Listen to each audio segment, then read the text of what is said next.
बरसाने में एक नया किसी का विवाह हुआ, नई नई शादी हुई, नई बहू आई। तो ये जो विवाह हुआ बरसाने में, तो ब्रज जिसके घर बहू आई थी, यानी जो सास थी उसकी, वो राधा रानी को अपने बेटे के ब्याह में निमंत्रण देना भूल गए, निमंत्रण नहीं दे पाई किसी कारणवश।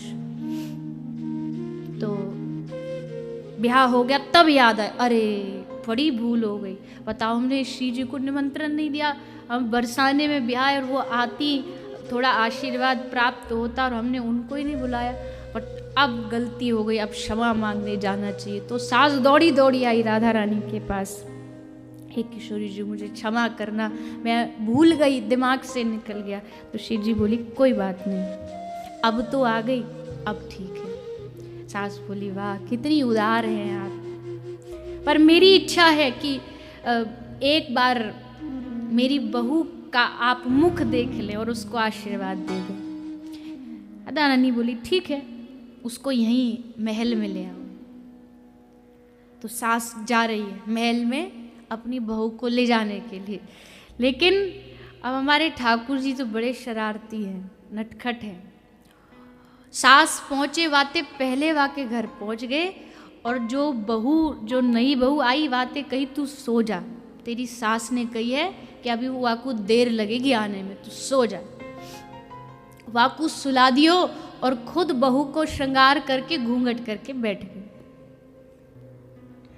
अब सास आई, सास ने देखी आहा बड़ी मर्यादित बहू है, देखो कैसे एकदम संकोच में, नई नई आई तो थोड़ा संकोच है, घूंघट करके बैठी है। चल, वो ऐसे इशारे से पूछा कहाँ? बोले तुझे हमारी ब्रज की जो ठकुरानी है उनके दर्शन कराने लेके चलूं, चल मेरे साथ। चलेगी? अब भीतर तो रसगुल्ले फूट रहे हैं कि आज हमको श्री जी के दर्शन होंगे। तो घूंघट करके बहू लेके पहुंच गई किशोरी जी के पास। बहू ने जाके हाथ जोड़ करके प्रणाम किया। तो राधा रानी ने आशीर्वाद दियो कि अपने प्रियतम की हमेशा प्रिय रहो। आहा ठाकुर गदगद हो गए, वाह इतना बढ़िया आशीर्वाद मिल गयो। फिर या के बाद ठाकुर जी ने, अब आशीर्वाद कैसे लोगे? चरण स्पर्श करके तो लोगे। अब ठाकुर जी को ये अवसर मिला कि हम एक बार श्री जी के चरण स्पर्श कर लें। तो ठाकुर जी चरण स्पर्श करते।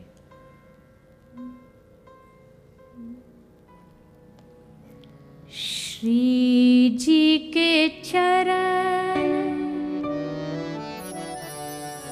कमल को ध्याकर,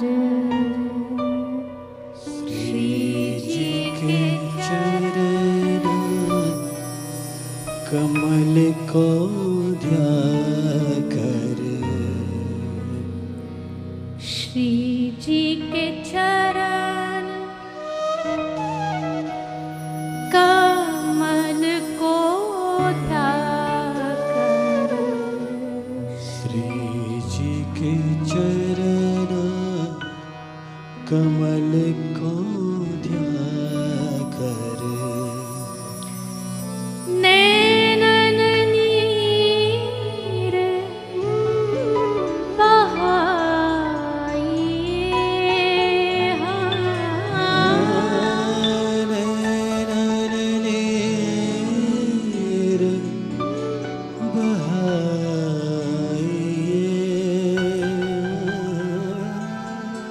नैनन नीर बहाइए।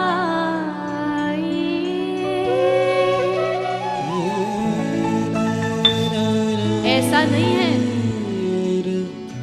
कि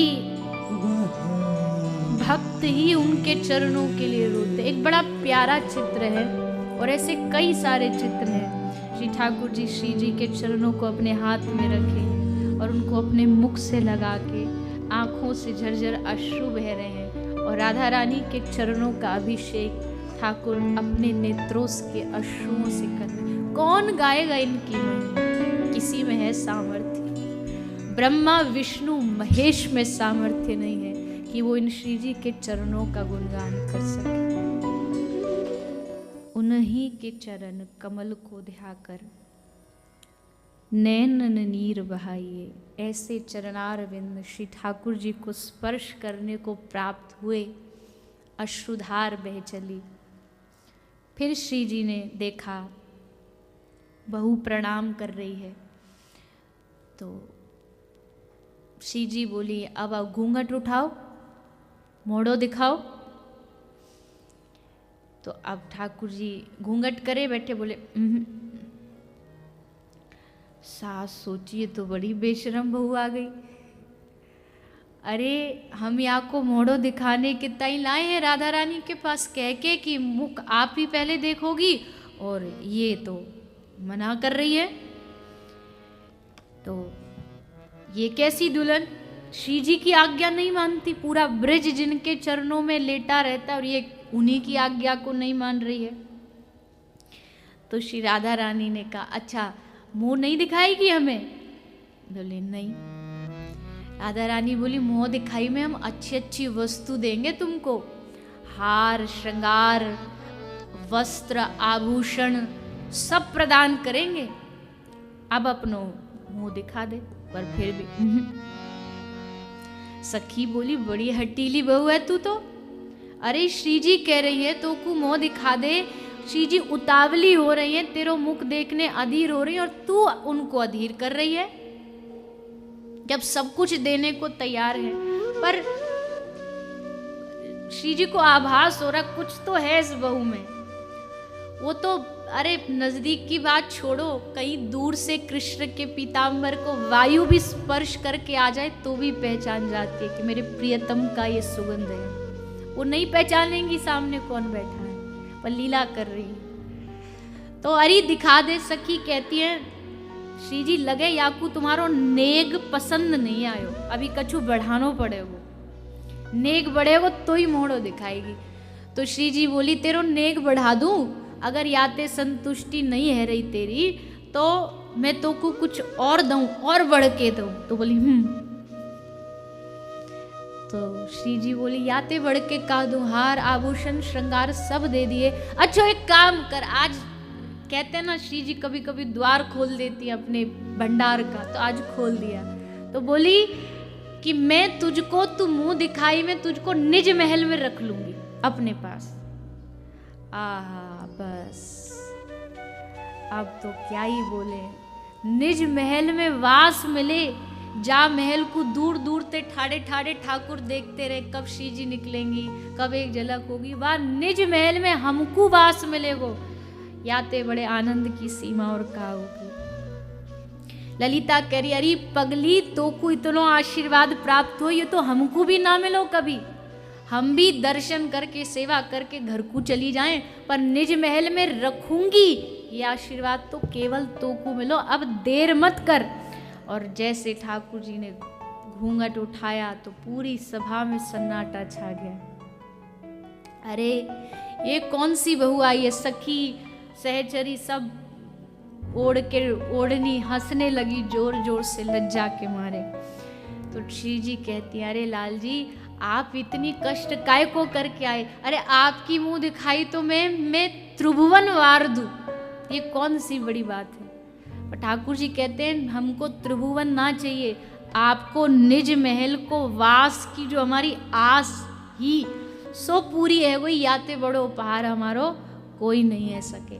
आज भी लाल जी जो संग विराजे ना श्री जी के महल में ठाकुर जी, ये तबते ही ठाकुर को वहाँ श्री जी के ढोरे महल में राधा रानी ने वास दे दियो कि अब आप नित्य निरंतर यही हमारे संग विराजो।